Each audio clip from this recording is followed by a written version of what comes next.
we did? Mm-hmm. Wow. Hi. Hi there. Thank you for joining us today. So happy to do it.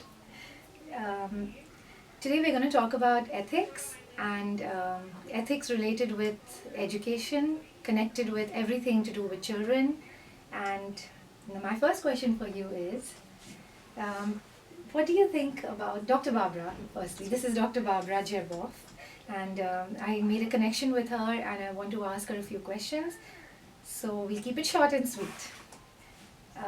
What do you feel about freedom of speech today? And how do you think it benefits our children? Okay, so it's a very loaded question because it's a big, Yeah. big problem and a good thing. So I believe about anything, whether it's freedom of speech or anything else, that there's always a good side and a troubling side that we have to pay attention to. So I think that people should have freedom of speech. I think there are boundaries, there are levels where if somebody goes beyond where it's hurtful to another group of people or to a particular person, that we should be thinking about how to frame the speech Yeah. better so that people understand that. So I believe very strongly that we should have freedom of speech.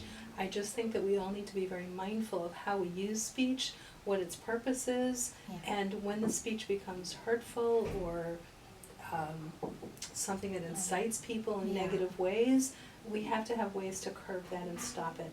From my perspective, I want young children to know early on how their words matter Yeah. and that how they use their words matter, so that it's not just this total free-for-all, Yeah. but there's an understanding of when and how you're guided by certain values Right. in the way you speak to other people. Yeah, Makes so sense. there are boundaries. That's Absolutely. your point. It's It just- is. And everything's not okay. Correct. And there are Correct. some things that are okay because they mean well and they're going to reach Yes. somebody's ears probably, and the change will happen. Absolutely, absolutely. I think about it, and we're right now in the United States going through an election period, Uh-huh. and so some of the language that's used can be horrible. Yeah. On the one hand, I would never want to give up the freedom of everybody having an opportunity to say what's on their mind, Yeah. yet there are some cases where people are saying things that really are hurtful Yeah. and are not well-founded thoughts, and I think that we just have to be aware of it. I don't think it needs to be policed in some way, but I think Yeah. that it has to be part of our culture and our society that helps Right. people understand what's okay to say and what's not. Yeah. And it starts from kids. It starts from children because It does. I think the more we talk to adults are fixed in their ways. That's correct. I think the best way, don't you think, it's just starting from education and children? I believe very more. strongly that from the time children are little, Yeah. we have to give them the frameworks to help them think about how they use their words. Yeah.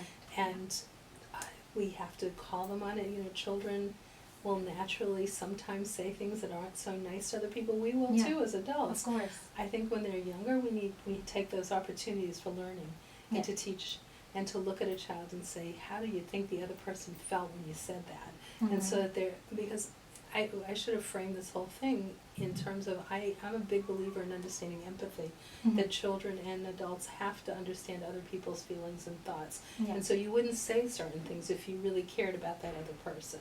Sure. And so I think Absolutely. it's part of what our education has to be about from a Mhm. very young age, is helping children move beyond me Yeah. to the other person and their Yeah. relationship so that they can build that. And so their words will matter in terms of the Mhm. building of those relationships. So it's critically important that it's tackled early on. Early on. Yeah, Mhm. I agree.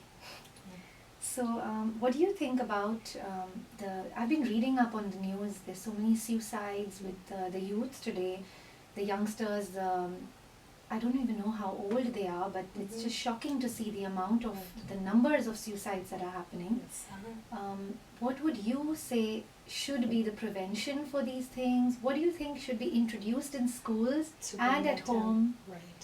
to kind of... So you know? it'll go back to some of the things I was saying before. Yeah. I think, unfortunately, there's tremendous pressure on a lot of children and a lot of families Yeah. to keep a particular image. And what's missing is the Mm. soul, really talking about feelings, emotions, who you are, your identity, those kinds of questions. Right. But the focus has been so much on testing and amassing facts and information so that you can get to the right college and the right this, instead of setting back, because I really believe that when you educate children to have passion and caring for other people, they'll be successful in their own way because they'll be passionate about something. If you try to fit them into some box of some outside thing, they're not, eventually it's going to be a problem for them. And we're seeing a lot of it here.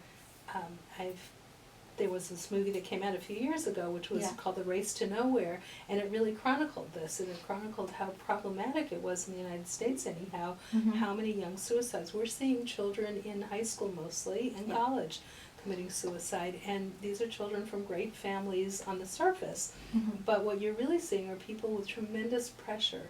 There's also research by a woman at Stanford named Carol Dweck, and it's called Mindsets, her work. And one of the things she talks about is what she calls a growth mindset and a fixed mindset. And a fixed mindset are people who really think that there's only a finite number of things they can know or be and ability, and that a growth mindset works on, I can do this, and failure's okay, that's how I learn. As opposed to a fixed mindset, failure is something about me and my inadequacies. And so her argument would be that we have too many people built on this fixed mindset, and therefore when they hit a rock, they can't move on, and their only out is to, unfortunately, end their lives because they don't see their meaning, their purpose in life. I also believe very strongly that you have to help children see a purpose in life. That it's not just about me, it's about how do I help the world, how do I do other things for other people. And once a child can do that, or a person, you start having a bigger, you belong to a bigger universe, and you've got meaning and purpose in your life. And to me, that's really critical. Right, and that way you don't focus on you and your own issues and problems. You start looking outside and seeing there are people suffering more than you. Absolutely, absolutely. We see that all the time. Okay, so one more question for you today. What would be one, like if you had to introduce, it was in your hands, a magic wand, and you had to introduce one subject in schools today, in like universal subject, which would be added to science, maths, literature, English, I mean everything that is there currently, what would you add? Well, I certainly would want to add this whole component that many schools, and some schools now do have. Mostly, unfortunately, it's the independent schools and not the public schools. But it's all about social emotional learning, helping children understand what that means. Yet the bigger thing, and it's related to what I said about purpose, is I would want every child to know that the education they're getting is a gift, and they have obligations with a gift to give back to the world.